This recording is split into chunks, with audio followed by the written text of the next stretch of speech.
Hello दोस्तों, नमस्कार। स्वागत है आपका डीएस गुरुजी में। आज इस वीडियो में आपको बताने वाला हूँ कि जब इस प्रकार के क्वेश्चन आरएस के एग्जाम में पूछे जाते हैं या और किसी राजस्थान के एग्जाम में पूछे जाते हैं तो आप सोचते होंगे बहुत ज्यादा ठप आपको लगते हैं। जितने स्टूडेंट मेरे को मिले हैं वो सब यही कहते हैं कि सर इस प्रकार के क्वेश्चन भले ठप लगे या ना लगे, टाइम बहुत ज्यादा लेते हैं।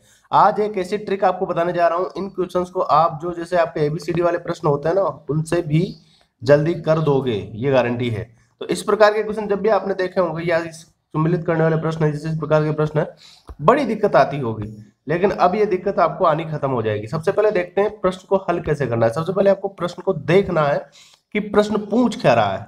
आपने जो समय जो है प्रश्न को हल करने में आप बिताते हैं, उसका कहीं ज्यादा समय आपको प्रश्न को समझिए, उसमें बिताइए, काफी ज्यादा फायदा होगा। यहाँ पे लिखा हुआ है, मानचित्र में राजस्थान की प्रमुख जनजातियों का संकेंद्रण 1 2 3 4 से प्रदर्शित किया गया है। मानचित्र के नीचे दिए गए क्रम को पहचाने तथा उत्तर दीजिए। अब ऐसा एक चित्र दिया जाता है।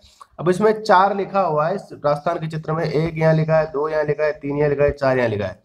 जिस प्रकार से मैंने पहले इबारत पढ़ी तो उसके बाद मैंने डायग्राम देखा, इसी प्रकार से आपको एग्जाम में करना है, ठीक है। अब आप कहेंगे सर इसके बाद क्या है, इसके बाद ऐसा लिखा होता है, अब इनको कैसे समझाएं, कैसे हम इनको करें। तो सबसे पहले आप पूरे प्रश्न को एक साथ देखिए। आपने देख ली प्रश्न की इबारत, प्रश्न देख लिया, पूरे प्रश्न को एक साथ देखिए, बहुत ईजी है। अब यहाँ पे पूछा गया है कि ये जो डायग्राम में दिखाया हुआ है, इनमें विभिन्न क्षेत्रों में 1 2 3 4 नंबर दिए हुए हैं, कोड दिए हुए हैं। अब यहाँ पर कौन सी जनजाति रहती है पर्टिकुलरली, उसका कूट यहाँ पर दिया हुआ है, इसको मिलाना है। अब कैसे मिलाएंगे? आप बोलेंगे सर चारों के चारों पता होना चाहिए तब ये क्वेश्चन सही होता है। बिल्कुल गलत है। अभी मुझे सिर्फ एक का पता है, फिर भी मैं लगा दूंगा और 100% करके बताऊंगा आपको, एक से भी आप आंसर निकाल सकते हैं। यहाँ पे दिखाया गया है सांसी, ग्रासिया, भील पहले वाले में और सहरिया। तो दोस्तों अगर आपको एक जनजाति है सहरिया, ये कहाँ पाई जाती है? 12 में। 12 में पाई जाती है जनजाति। और 12 कहाँ पड़ता है? हाड़ौती में। हाड़ौती कहाँ पड़ता है? इस क्षेत्र में हाड़ौती पड़ता है। यानी कि दूसरे नंबर पर 12 आना चाहिए, यानी दूसरे नंबर पर आपका जो है सहरिया जनजाति आना चाहिए, तभी ये सही होगा। तो यहाँ पे देखिए दूसरे नंबर पे ग्रासिया है क्या? यहाँ तो ग्रासिया है, तो ये पहला तो गलत हो गया मेरा। दूसरे आंसर को देखते हैं। भील जनजाति दे रखी, दूसरे नंबर पे दे रखा है क्या?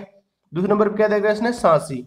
सांसी तो मेरे को पता भी नहीं है, फिर भी मेरे को क्या पता है? मुझे पता है कि जो ये जनजाति है सहरिया, ये कहाँ पाई जाती है? ओनली 12 में ही पाई जाती है। और ये सबको पता होती है कि जनजाति 12 में पाई जाती है, क्योंकि आपके नोटिफिकेशन में भी लिखा होता है 12 के सहरिया जनजाति के लिए अतिरिक्त आरक्षण, तो सबको पता है। अब तीसरे में देखो, तीसरे में सहरिया कहाँ है? दूसरे नंबर पे है। तो हाड़ौती कहाँ है? यहाँ दूसरे नंबर पे है। तो ये एक क्वेश्चन का आंसर, एक कूट का आपको पता था, ये जो है हाड़ौती में पाई जाती है, 12 में पाई जाती है। 12 हाड़ौती में पड़ता है, हाड़ौती क्षेत्र यहाँ पे संबंध रखता है, तो दूसरे नंबर पे सहरिया आना चाहिए। आपको पता चल गया, तीसरा आंसर जो है बिल्कुल सही हो गया। एक चीज आपको आती थी, आंसर सही करती है। अगर आपको 2 आती है तो उत्तर की जांच भी कर सकते हैं, 3 और 4 आती है तो फिर तो बात ही अलग है।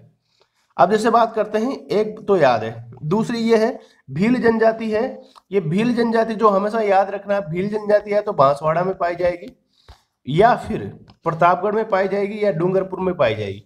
बेसिकली बांसवाड़ा प्रतापगढ़ ही मेन गढ़ होता है भीलों का। तो बांसवाड़ा प्रतापगढ़ कहाँ है? पूर्व में है, ये देख लीजिए। यहाँ पर ये देख लीजिए, आपका तीसरे नंबर पर भील आए तो भी आंसर सही हो सकता है। जैसे दूसरे नंबर पर तो सहरिया आ गया, तीसरे नंबर पर भील इसमें आ रहा है, तो ये भी सही हो सकता है। लेकिन अब इसके लिए दूसरे का पता करना पड़ेगा। यहाँ पे भील आ रहा है, तो अपन को यहाँ पर उत्तर की जांच करने के लिए ये क्वेश्चन अपन को सही इसलिए करना पड़ेगा क्योंकि यहाँ पर अपन ने देखा कि दूसरे नंबर पे भी सही आ रहा है, तीसरे नंबर पे सही आ रहा है। मात्र 2 भी याद है तो आपके उत्तर की जांच भी हो रही है, और 3 और 4 याद है तो फिर कोई दिक्कत नहीं है। इस क्वेश्चन को पूरा करवा देता हूं। आपको बता दूं, मैं यहाँ पे इस एरिया में एक जनजाति पाई जाती है, उसे कहा जाता है सांसी। और आपको इसे नक्शे से पता करना आना चाहिए कौन सा एरिया कहाँ पर है। ये हाड़ौती आ गया आपका, ये आ गया आपका मालवा का प्रवेश द्वार से कहते हैं, जो बांसवाड़ा वागड़ क्षेत्र जो होता है, बांसवाड़ा डूंगरपुर। और यहाँ पर आपका जो होता है ग्रासिया जनजाति पाई जाती है। तो ये सारी चीजें अगर आपको पता है तो डेफिनेटली इस प्रकार से आंसर आप निकाल सकते हैं। और अगर नहीं भी पता है, 1 2 भी पता है, तो आप डेफिनेटली आंसर के करीब पहुंच सकते हैं, करके आ सकते हैं। छोड़ने का कोई बात नहीं है। आगे चलते हैं, अगला प्रश्न लेते हैं। अगले प्रश्न में दिखाया गया है, ये भी इसी प्रकार का प्रश्न है। एक बार इसको जूम करके पढ़ लेते हैं। निम्नलिखित राजस्थान के मानचित्र में वन्य जीव अभ्यारण्यों की स्थिति बताई गई है। अब जनजाति नहीं दे करके वन्य जीव अभ्यारण्य दिए, मानचित्र के नीचे दिए गए क्रम से इन्हें पहचानिए। दोस्तों इस प्रकार से वैसा का वैसा वहीं दिया गया है जहां पर ये पहले यहाँ दे दिया, फिर यहाँ दे दिया, फिर यहाँ दे दिया, फिर यहाँ दे दिया। तो आप ये देखना है आपको कि ये कौन कौन सी जगह पे आ रहे हैं। तो सबसे पहले आपने एक चीज तो नोटिस की होगी, इसके अंदर जयपुर वाला क्षेत्र भी आ रहा है, इसके अंदर जो है आपके उदयपुर से ऊपर जाते हैं उस प्रकार का क्षेत्र भी आ रहा है। तो अलग अलग क्षेत्र यहाँ पर आ रहे हैं, प्रतापगढ़ वाला क्षेत्र भी यहाँ पर डिनोट हो रहा है। अब इसमें सही आंसर क्रम में आपको लगाना है, किस प्रकार आप लगाएंगे। दोस्तों आपको पता होगा ये जो सीता माता का अभ्यारण्य है ना, सीता माता का अभ्यारण्य चित्तौड़गढ़ और प्रतापगढ़ और उदयपुर के बीच में पड़ता है। तो वो जो जगह आती है ना वो यहाँ पे आती है। तो ये तो वो एरिया हो गया। अब दोस्तों पूरे प्रश्न को पढ़ने के बाद एक बात यहाँ देखने वाली ये है, हम क्या है प्रश्न को पढ़ लेते हैं, हमें लग भी जाता है कि एक बार देख के मैं आंसर निकालूंगा, लेकिन फिर भी गलत हो जाता है। क्यों होता है? क्योंकि आप जल्दी जल्दी करते हो। अब यहाँ पे देखिए कितनी चालाकी खेली गई, पहला यहाँ पर है, दूसरा यहाँ पर, तीसरा यहाँ पर होना चाहिए, चौथा यहाँ पर होना चाहिए, लेकिन ऐसा नहीं किया इन्होंने। चौथा आगे दे दिया, तीसरा पीछे दे दिया। बस यही करामात है क्वेश्चन की। पहले सीक्वेंस लेता 1 2 3 4, अब ऐसा ना दे करके 1 2 ऐसे दिया और 3 4 ऐसे दिया। तो आपको ये भी देखना है। अब आप यहां देखें तो ये जो है ये एरिया कौन सा पड़ता है, ये प्रतापगढ़ और चित्तौड़ वाला एरिया पड़ता है। यहाँ पर प्रतापगढ़ चित्तौड़ के अंदर एक सम्मिलित रूप से अभ्यारण्य पाया जाता है, उसे कहा जाता है सीता माता का अभ्यारण्य। पता है ना आपको? सीता माता का अभ्यारण्य अगर आपको पता है तो चौथे नंबर पे तो सीता माता कंफर्म हो गया। तो डायरेक्ट कूट में देखिए चौथे नंबर पे सीता माता कहीं दे रखा है क्या, देख लेते हैं। इसमें नहीं दे रखा, इसमें नहीं दे रखा, इसमें दे रखा है। तो अपना तीसरा आंसर जो है बिना कहीं सही हो गया। और उसके अलावा अगर आप उत्तर की जांच करना चाहते हो तो ये देख लीजिए, यहां पर आपको दिख रहा है ये क्या है, यहां पर ये आपका जयपुर है और जयपुर में नारगढ़ होता है, आप सभी को पता है। तो उत्तर की जांच भी हो गई, तीसरा आंसर सही है, क्योंकि पहले नंबर पे नारगढ़ कहीं नहीं, 2 ऑप्शन में लिख रखा है, लेकिन सीता माता जो है उसके अनुसार आप कर सकते हैं। तो मात्र थोड़ी सा दिमाग लगाकर आप इसको कर सकते हैं, कुछ भी नहीं चाहिए। आगे इस प्रकार के भी क्वेश्चन आते हैं। सूची 1 को सूची 2 से सम्मिलित कीजिए, नीचे लिखे कोड की सहायता से सही उत्तर का चयन कीजिए। अब यहाँ पर दिक्कत ये आती है कि हमें समझ में नहीं आता हमें करना क्या, नहीं आता समझ में। हकीकत है ये कैसे समझ में कैसे नहीं आता कि यार ये क्या दे रखा है, ABCD भी है, 1 2 3 भी है, तो कूट का ही बाप है। कूट तो फिर भी 1 2 3 का आता है। तो दोस्तों इस ऐसे प्रश्नों में आपको कुछ नहीं करना होता, ना तो ऊपर वाला देखना है, ना नीचे वाला देखना है। आपको सिर्फ बीच वाला मटेरियल देखना होता है, और बीच वाले मटेरियल से 2 भाग करने होते हैं।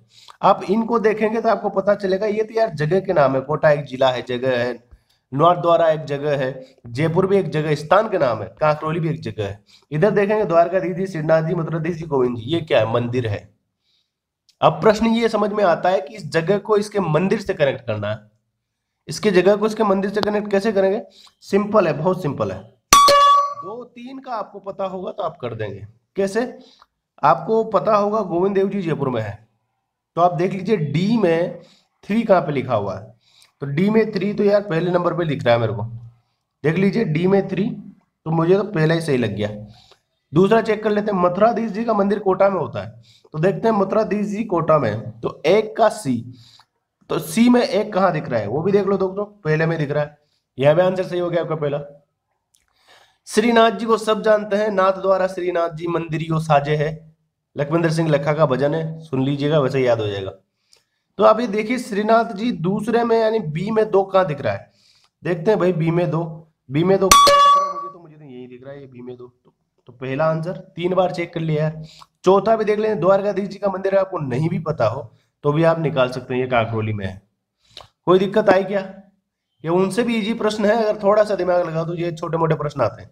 आगे चलते हैं, सम्मिलित कीजिए। ये अब ये प्रश्न जो है थोड़ा सा अटपटा लगेगा आपको, क्योंकि इसमें क्या है, एक तो राजस्थान में नदियां कम है, डेफिनेटली यूपी जितनी नदियां नहीं तो नदियां रटते रटते पागल हो जाते। दूसरी बात, नदियां कम है उसके बावजूद संगम जो है उनकी कुछ लोगों को ही पता है कहाँ कहाँ उनका संगम है, तो ऐसे भी गलत होने के चांस बनता है। और तीसरी बात है लिखे भी ऐसे हैं, तो अब इनको कैसे करना है, देख लीजिए यहाँ त्रिवेणी संगम लिखा है, यहाँ नदियां लिखा है। यहाँ पर एक काम किया इस प्रश्न में, यहाँ पे त्रिवेणी संगम लिखा है, यहाँ पे नदियां लिखा, और यहाँ पे क्या है, यहाँ पे सूची 1 और सूची 2 लिखा। तो यहाँ पे तो बताया भी नहीं भाई स्थान है ये मंदिर है, यहाँ बताया तो है कि ये नदियां हैं और ये संगम है। अब बताना है कि इन संगम कहाँ कहाँ पड़ रहा है ये, तो आपको ये करना है। अब दोस्तों एक बात ध्यान रख लेना, ये बेणेश्वर है ना, बेणेश्वर धाम कहे बेणेश्वर कहे, जहां भी बेणेश्वर आएगा आपको चल जाना है राजस्थान के पूर्व में। राजस्थान के पूर्व में क्या होता है, यह इस प्रकार अपना राजस्थान होता है, पूर्व में ही बेणेश्वर धाम पाया जाता है, बांसवाड़ा पाया जाता है, प्रतापगढ़ पाया जाता है। और पूर्व में जो नदियां हैं वो जाखम बांध पूर्व में है, माही नदी पूर्व में है, सोम नदी पूर्व में है। तो ये जो है ना डी, डी तो करेक्ट कर रहा है। अब चौथे में डी कहाँ है, तो पहले तो तीसरे नंबर पे डी है, चौथे नंबर पे डी, तीसरे चौथे ऑप्शन में डी डी दे रखा है, तो डी में फोर्थ दे रखा है, तो चौथा और तीसरा सही हो सकता है, बाकी एक और दो तो वैसे भी सही नहीं होंगे क्योंकि इनको तो ये गलत हो गए। अब इसके बाद आपको पता होगा बनास चंबल सीप। दोस्तों ये बनास चंबल सीप जो है ना, आप देखिए बनास चंबल सीप में क्या आंसर दे रखा है, या तो 3 होगा या 2 होगा, आपको पता है ये। अब 3 में देख लीजिए, बनास चंबल सीप एक तो है राजमहल, एक है रामेश्वर घाट। तो दोस्तों आपको पता होना चाहिए बनास चंबल सीप में अपने पास राजमहल होता है, तो बी में 3 जहां पर दिख रहा है वो आपका आंसर सही हो जाएगा। तो ये तीसरा आंसर जो इसका बिल्कुल सही हो जाएगा। आपको 2 भी आते तो भी इसका आंसर आप सही कर सकते हैं। तो इस प्रकार के कई सारे प्रश्न हैं जो आप ऐसे दिमाग लगा के कर सकते हैं, ज्यादा कुछ सोचने की जरूरत नहीं है। इस प्रकार के क्वेश्चन भी कर सकते हैं, मैंने बताया आपको, और इस प्रकार के क्वेश्चन भी कर सकते हैं अगर थोड़ा सा आपको आइडियली आपको सोचें, दिमाग लगाएं तो। अगर और भी इस प्रकार के क्वेश्चन हो तो हमारे फेसबुक ग्रुप में आप फेसबुक पेज पे सेंड करिए, उनको भी सोल्व करने की ट्रिक मैं आपको बता दूंगा। धन्यवाद, जय हिंद, जय भारत।